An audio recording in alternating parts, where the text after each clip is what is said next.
도지사가 미쳤다고 물공장 만드냐, 물장사 할 거냐. 그리고 생수를 뽑아서 시판하게 되면 제도 지하수가 다 고갈이 된다.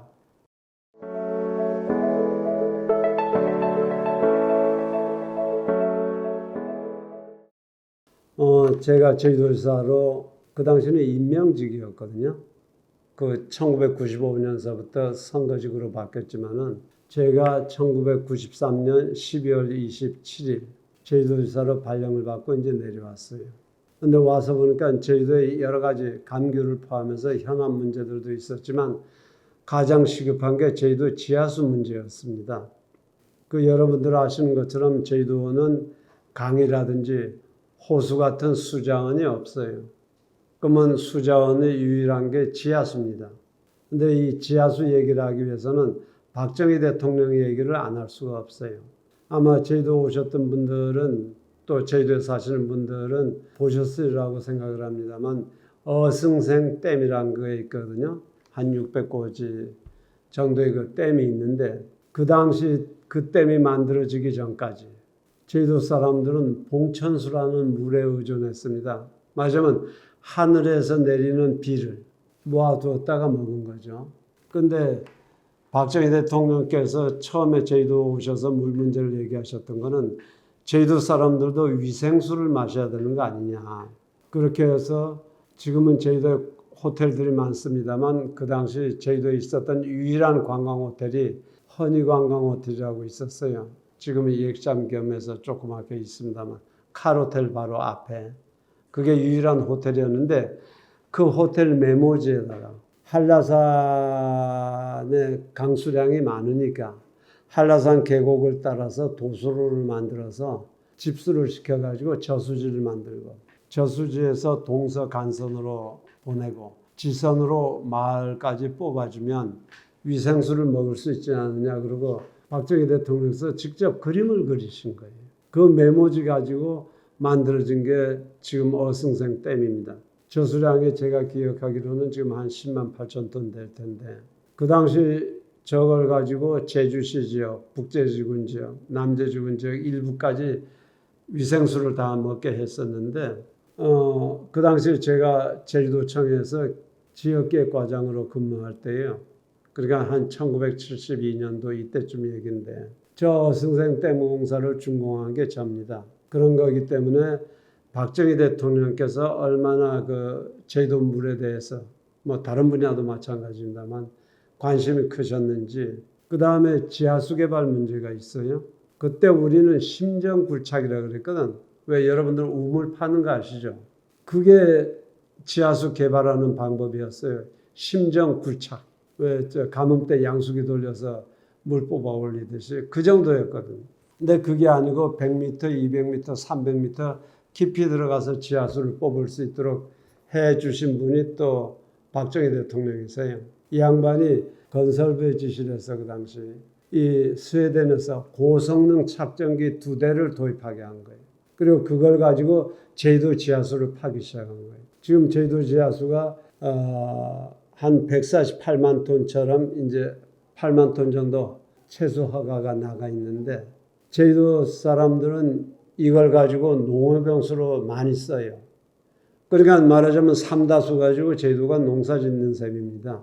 이게 제주도 농업이 특성까지 되고 그러는데 그렇기 때문에 이 제주도 지하수를 얼마나 잘 보존하느냐 하는 게 제주도로서는 중요한 문제였거든요.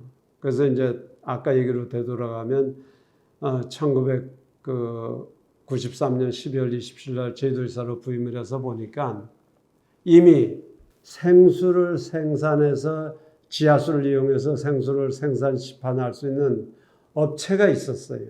1984년도. 그러니까 이미 10년 전에 허가를 받고 있는 거예요. 그게 칼입니다. 제동흥산이라고 하는 기업을 만들어서 칼 자기업이죠.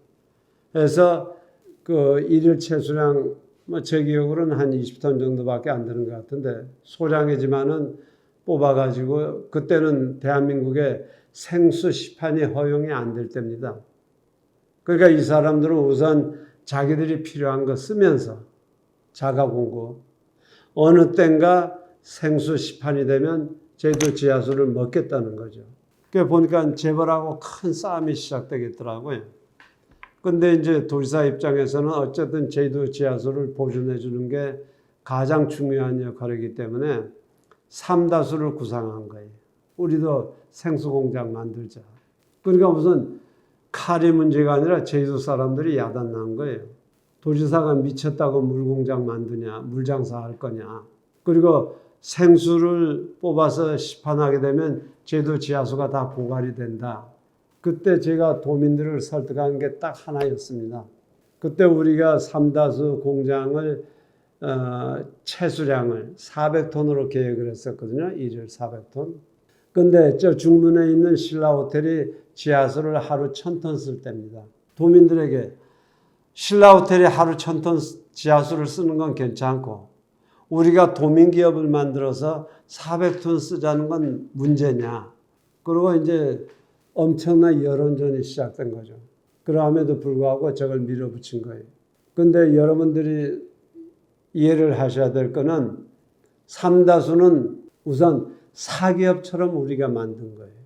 도비보조 이론도 없었어요. 100% 민간기업처럼 차입을 해서 삼다수 공장을 지어라. 그때 제 생각은 이게 고가 정책으로 가고 싶었거든요. 그러니까 이제 공장을 짓게 된 게 86년도쯤 됐는데 85년부터 시작을 해서 기획하고 뭐하고. 근데 여러분들 아시는 것처럼 97년도에 뭐가 생겼죠? IMF. 우리는 그때 진로석수라고 유명한 물이 나올 때인데 진로석수를 이기기 위해서는 경쟁을 해야 되잖아요. 그러니까 우리는 그때 고가 정책으로 한 거예요. 근데 IMF 외환위기가 오니까 고가 정책이 어떻게 우리가 추진을 할 방법이 없거든요. 그래서 그냥 경쟁체제로 들어가자, 가격도.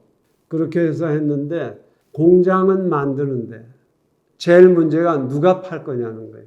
우리가 직접 저걸 하기 위해서는 소위 그 판매 회사를 만들기 위해서는 160억이라는 돈이 더 들겠더라고요. 그러면 이거는 적자가 뻔한 거야. 도지사가 적자를 했다간 살아날 길이 없거든. 그때는 이미 95년도 선거를 치러서 당선이 돼가지고 민선도지사가 된 후인데 그래서 대한민국에 있는 기업들하고 접촉을 하기 시작한 거예요. 근데 그 기업들한테 전제를 한 거는 우리는 물장사를 하기 위해서 이거를 개발한 게 아니다. 무슨 얘기냐면 기업 생수 시판 허가가 95년도에 됐기 때문에 칼이 시판을 하기 시작하고 그러면 재벌들이 너도 나도 뛰어들 거거든. 그럼 뭐 제주도 지하수는 거덜나는 거지. 그러니까 우리는 돈을 벌기 위해서 이걸 만든 게 아니라 제주도 지하수를 보존하기 위해서 만든 거다. 그리고 우리가 그 당시에 제주개발특별법을 개정을 했어요. 제주도의 지방공사가 아니면 생수 시판을 못한다. 제주도에서 만든 생수로는 시판 사업을 못한다고 이게 헌법 위반 소지가 많은 거죠. 그러나 그런 법을 개정을 해서 지금 지방개발공사를 만들고 저기서만 삼다수를 생산하도록 한 거예요. 근데 문제는 팔아야 되잖아요. 그래서 그때 제가 접촉을 했던 게 롯데, 동아, 또 지금은 없어졌는데 그때 세모라는 기업이 있었어요. 세모. 그 다음에 그 농심. 이렇게 접촉을 했는데 신기어코 회장부터 다 안 하겠다는 거예요. 근데 마지막 농심을 찾아갔는데 10년 계약을 해주면 해볼 용의가 있다는 거예요. 근데 내 생각은 언젠가는 직영을 하고 싶었던 거거든. 그런 거기 때문에 5년 이상은 안 된다. 그래서 5년 계약을 했는데 그때 계약을 하면서 속으로 당신들은 5년만 하고 이건 속으로 한 거예요. 그 사람들한테 얘기할 수는 없잖아요. 5년 지나면 내가 또 4년 후에 재선이 돼서 계속 지사를 할 걸로 생각을 하고 우리는 직영체제로 간다. 그러니까 5년만 당신들이 수고해라. 그러니까 농심하고 손잡은 이유가 두 가지. 하나는 농심이 그 신춘호 회장이 자기들이 기업을 해서 농심라면이 돈을 벌었잖아요. 기업인이 기업을 해서 돈을 벌면 국민들에게 좋은 일을 하고 싶어진다는 거예요. 그래서 자기들은 국민들에게 좋은 물을 공급하는 게 책무라고 생각을 해서 프랑스에 있는 에비앙 말고 볼빅을 수입해서 공급한대요. 그래 참 마음에 드는 얘기야. 이분들한테 맡겨도 좋겠구나. 그리고 또 하나는 여러분들 아시는 것처럼 신라면 있잖아요. 이게 전국에 10만 점포를 가지고 있습니다. 10만 소매점에다가 농심라면 한 봉지, 삼다수 한 병 해서 들어가기 시작하면 이거 끝내주는 것 같아. 그래서 농심하고 계약을 했거든요. 그래서 1998년 날짜도 안 잊어버리는데 3월 2일 날 제주도물이 처음에서 제주도 동부도 있죠. 거기에서 선적을 한 거예요. 아주 역사적인 날이었거든. 그때는 삼다수가 대한민국 최고의 물이 되리라고는 저는 상상도 못했어요. 한 1년 지나서 빅3에만 들어가도 좋겠다. 이런 생각을 했는데 나가서 석 달도 안 돼가지고 탑이 돼버린 거예요. 그걸 보고 3월 2일 날 출시했다 그랬잖아요. 6월 달에 도지사 선거가 있었는데 거기서 제가 낙선을 한 거예요. 낙선을 해버리자 삼다수가 정치놀이가 되기 시작하는 거예요. 몇 가지 문제가 있는데 하여튼 삼다수를 만들게 된 그런 과정, 목적은 우리가 돈을 벌기 위해서가 아니라 제주도 지하수를 지키기 위해서 독점적인 삼다수를 만든 거다. 기업이 못 들어오도록. 그렇게 해서 했는데 조중훈 회장하고 담판까지 했어요. 나중에 조중훈 회장이 칼호텔에서 저하고 만나서 마지막 담판을 했는데 제주도 지하수에 대해서는 손을 안 대기로 그렇게 했는데 조중훈 회장이 돌아가시고 나니까 또 지사가 바뀌고 나니까 지금 별짓을 다 하면서 지금까지 오고 있잖아요. 그런데 제가 지사를 했다 그러면 계속 지사를 했었다 그러면 어떻게 할까? 저는요. 칼이 생수공장을 가지고 있잖아요. 우리보다 10년 전에 허가받은 그 생수공장을 인수할 거예요. 제주도 삼다수는 도민기업이잖아요. 그러면 도민기업이 인수를 해서 대신 칼은 우리가 생산한 물을 팔면 되잖아요. 꼭 자기들이 직접 생산해야 되는 건가요? 원가를 잘 협상하고 그래서 우리가 생산하는 물을 팔도록 하고 저 생산시설을 흡수를 해버리면 해결되지 않겠느냐. 근데 내가 보기에 제주도가 그런 노력은 안 하고 맨날 법률 싸움만 하고 있거든. 그래서 이번에도 2심에서 졌더라고요. 왜 졌느냐? 소위 이 허가 신청을 했는데 그것을 반려한 거예요. 그 포인트를 잘 따져보면 도가 불러 처분을 하면 되지 반려하는 건 안 맞다는 거거든요. 근데 법적으로 왜 그렇게 검토가 허술했느냐. 그래서 어쨌든 지금도 저걸 만든 사람 입장에서는 칼과 협상을 해서 칼이 시설을 인수를 하고 그게 제주도 지하수를 지키는 방법이에요. 대신 칼에 무제한 공급해주면 되잖아요. 이 생수 자기들이 판매할 수 있는 양들을. 그리고 어떤 면에서는 수출 경로로 칼을 이용할 수도 있어요. 근데 이런 생각들을 안 하는 것 같은 게 가슴이 아픈 게 우리가 처음에 일산 400톤으로 시작을 했지만은 그 당시에 우리 구상은 뭐였느냐. 일산 10,000톤까지 만들고 싶었던 거예요. 일산 10,000톤이면 얼마나 어마어마한 물량인지 아세요? 근데 세계 최대의 생수 공장이 어디죠? 에비앙. 그 당시에 우리가 검토를 해보니까 하루 생산 능력이 8,000톤이더라고요. 그러면 제주도가 하루 10,000톤만 만들면 어떻게 돼요? 전 세계 최대의 물공장이 제주도에 탄생하는 겁니다. 그게 도지사로서 꿈이었거든요. 근데 20여 년 동안 지금 세월만 흘러가고 국내 시장에서 까짝까짝하고 일이라는 데 만족하고 그냥 있거든요. 그럼 10,000톤이 꿈 같은 얘기냐? 아닙니다.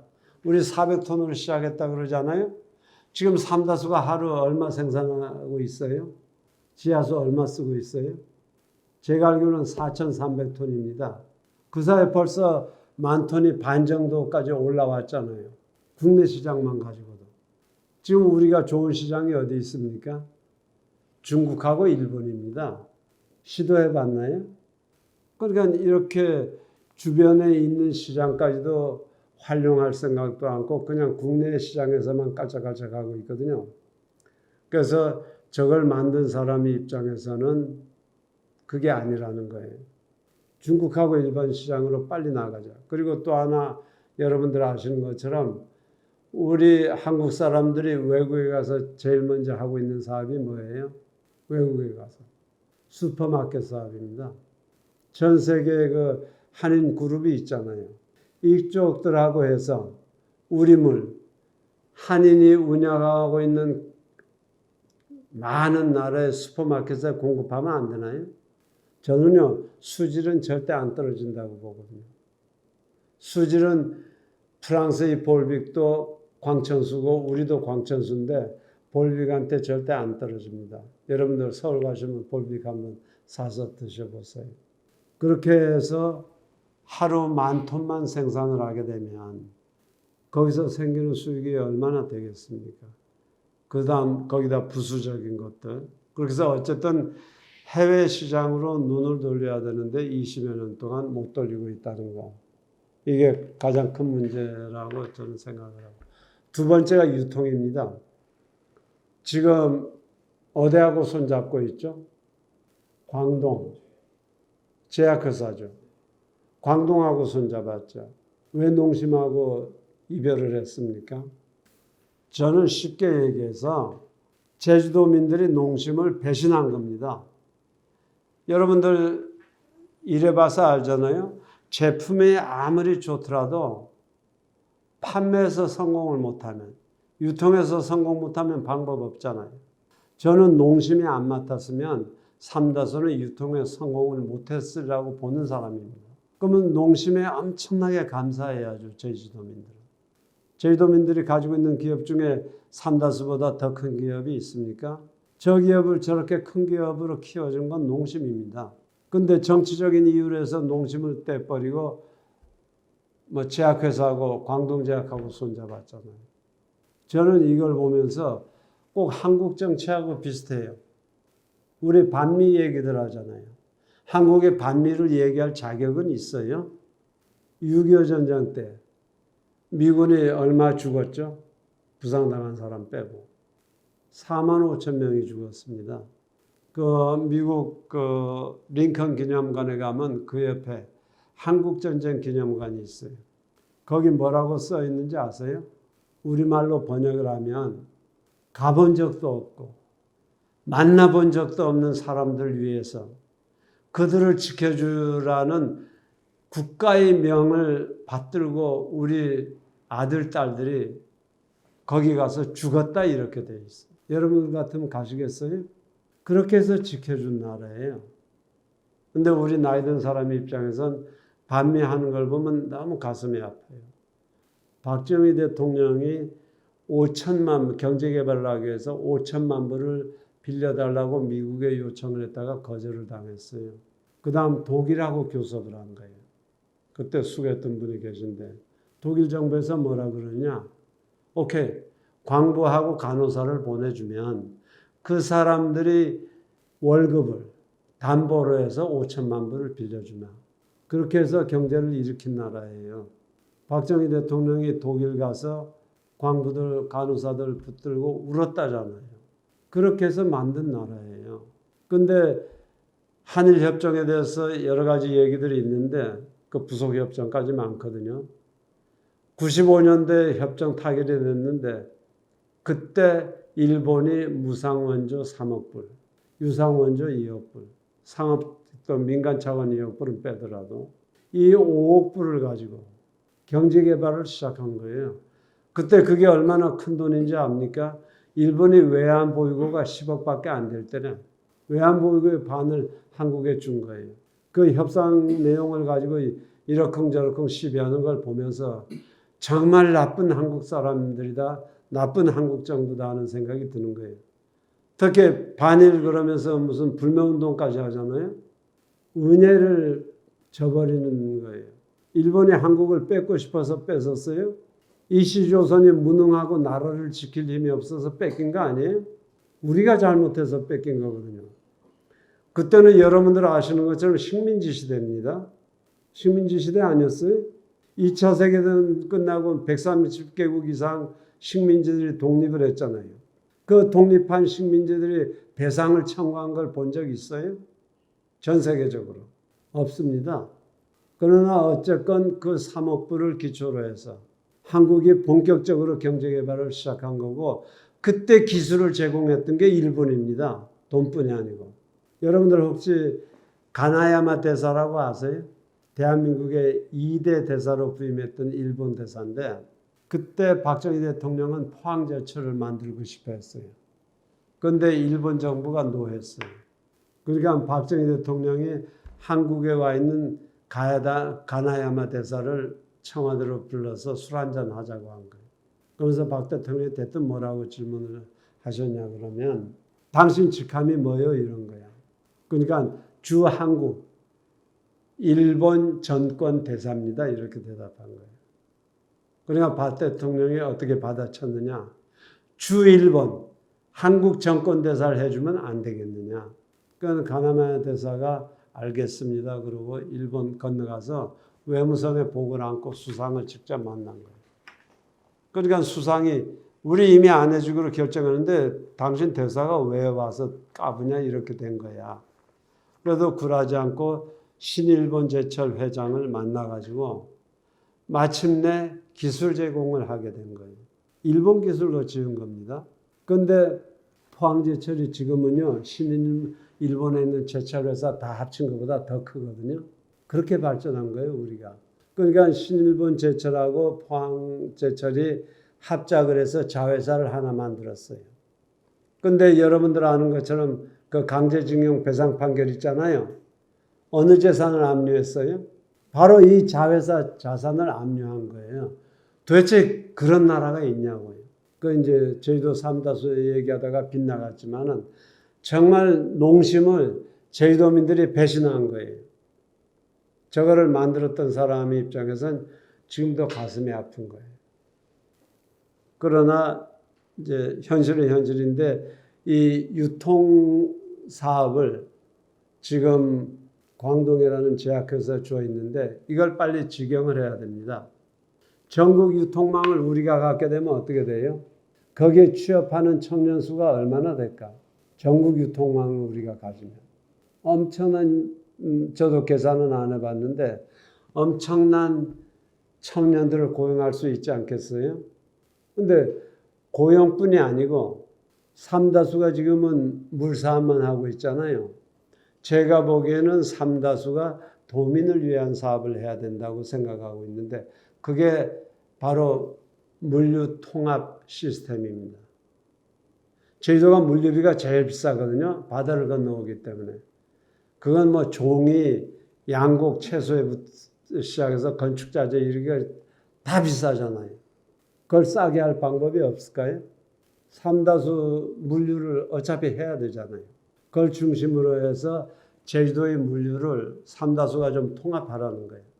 여러분들 가끔 뉴스 안 보셨어요? 제주도에서 그 겨울에 채소들 육지로 올려 보내려고 그러면 항공편이 없어서 못 보내고 야단치는 거 보셨잖아요. 우리가 통합물류 기능을 삼다수가 가져가지고 여기서 카페리도 확보하고 항공기도 확보하고 크루즈도 확보하고 그러면 안 되겠습니까? 삼다수가 도민기업이기 때문에 삼다수를 중심으로 해서 물사업뿐이 아니라 제주도의 기간산업을 키워주라는 건데 제가 우선 바라는 것은 물류사업입니다. 지금도 해상운송비 보조해달라고 수십 년 동안에도 정부가 눈도 깜짝 않거든요. 다른 섬 지역은 다 보상하거든요. 그런데 정부에서 제주도는 섬이 아니라고 생각하는 거예요. 우리가 해결해야죠. 거대한 통합물류 기능을 우리가 갖게 되면 제주도에 일자리가 청년들이 남겠어요? 부족하겠어요? 여러분들이 제주도가 실업률이 대개 2.4% 내입니다.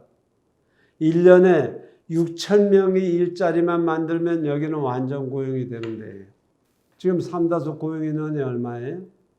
지금 1,000명쯤 될 거예요. 쉽게 얘기해서 삼다수 6개만 만들어주면 되잖아요. 1년에.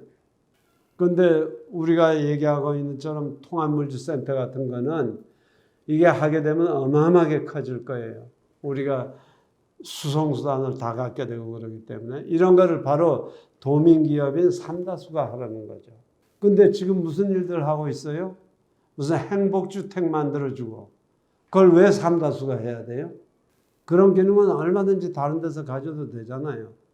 정말 도민 전체한테 이익이 되고 고용 창출에 효과적인 그러한 사업들을 좀 하라는 거죠.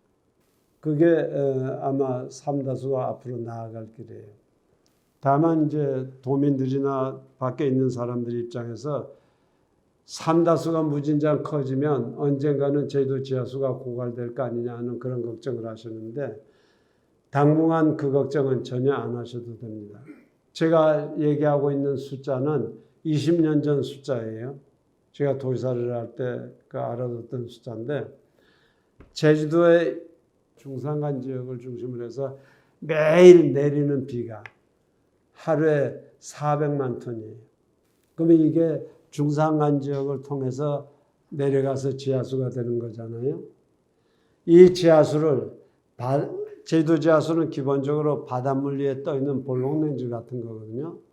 지하수가. 이 지하수를 41%까지만 뽑아 올리면 바닷물이 안 따라 올라와요. 그 이상 뽑으면 바닷물이 따라오겠지. 근데 이 41%라는 게 168만 톤이에요. 그래 하루에 168만 톤을 우리가 쓸 수 있는 거예요. 그 가운데 허가 나가 있는 게 개발 허가 나가 있는 게 아까 얘기한 것처럼 한 148만 톤 되거든요. 그러면 지하수 허가 더 안 해주잖아요. 허가할 때만큼 했어요. 그러나 하루에 148만 톤을 다 쓰느냐? 여러분들 생각이 어때요? 하루 50만 톤도 못 써요. 그렇기 때문에 당분간 뭐 언제까지 갈는지는 모르지만은 삼다수가 하루에 10,000톤 쓴다 그래봐야 168만 톤에 몇 분지 1입니까? 10,000톤 쓴다고 해봐요. 그러니까 삼다수가 증량됨으로 해서 제주도가 지하수가 고갈될 우려는 없다 하는 것을 명확히 이해를 해 주셨으면 좋겠고, 또 하나는 제주도 지하수하고 관련해서 지하수 나오다가 안 나오고 다 그러고 있지 않느냐. 지하수가 문제다 이런 얘기를 하는 사람이 있는데 저는 그 얘기는 틀렸다고 생각을 하는 거예요. 뭐냐면 제주도의 지하수의 구조 형태가 두 가지예요. 아까 하나는 바닷물 위에 떠 있는 기저지하수, 이 볼록렌즈처럼 떠 있는 거. 그게 있고 또 하나는 준기저지하수라 그래서 바위 틈에 고여 있는 물들이 있어요. 그러면 바위 틈에 고여 있는 물들은 일정 기간 뽑아 써버리면 다시 채워질 때까지는 못 쓰잖아요. 거기다가 또 하나는 중산간 지역이나 이런 땅으로 지하수가 스며들어가는데 그동안 제주도가 어떻게 되어 있습니까? 집을 짓고 도로 개설하고 공공시설하고 집 표면을 엄청나게 세멘트나 아스팔트로 덮었거든요. 그 영향을 받는 것도 있을 거예요. 그러니까 이러한 부분까지 세밀한 조사가 필요하다. 조사를 해보고 제주도 지하수의 고갈 여부에 대해서는 좀 판단을 하는 게 좋을 것 같다. 그래서 바로 지금까지 얘기한 크게 봐서 세 가지 사업. 제주도 지하수의 시장을 밖으로 확대하는 문제. 그 다음은 제주도 삼다수가 도민들을 위해서 자기들이 할 수 있는 시장 영역을 소위 그 물류까지 확대하는 문제. 세 번째는 제주도의 지하수 부존 가능성에 대해서 정말 세밀한 조사를 한번 해야 된다. 이 세 가지를 말씀드리겠습니다. 오늘 삼다수에 관해서는 이 정도 얘기를 하고 끝내겠습니다. 감사합니다.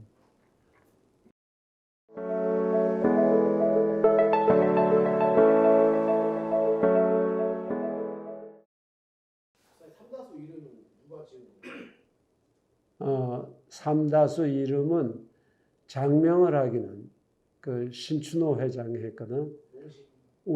농심. 나는 그때 딥시라고 생각을 했었어. 뭐냐면 펩시처럼 이 딥시, 깊은 바다. 좀 이렇게 이름이 가면 어떨까 그랬는데 심춘호 회장이 그냥 삼다수로 합시다. 그 제주도 냄새가 나게. 그렇게 해서 삼다수를 하기로 했는데 이미 상표 등록이 돼 있어. 누가 했느냐 하면 매일유업에, 매일유업 아시죠? 김봉영 회장이 이미 삼다수를 상표 등록해서 가지고 있었어. 근데 이제 그 낙농업자잖아. 내가 축산국장을 했었잖아. 그러니까 김봉영 회장은 잘 알거든. 바로 전화했어. 삼다수 포기해라. 그래서 사실은 어떻게 보면 상표권은 내가 가지고 있는 셈이지. 삼다수에 다 줬지만은. 그래서 이 사명에서 뺏어온 거야.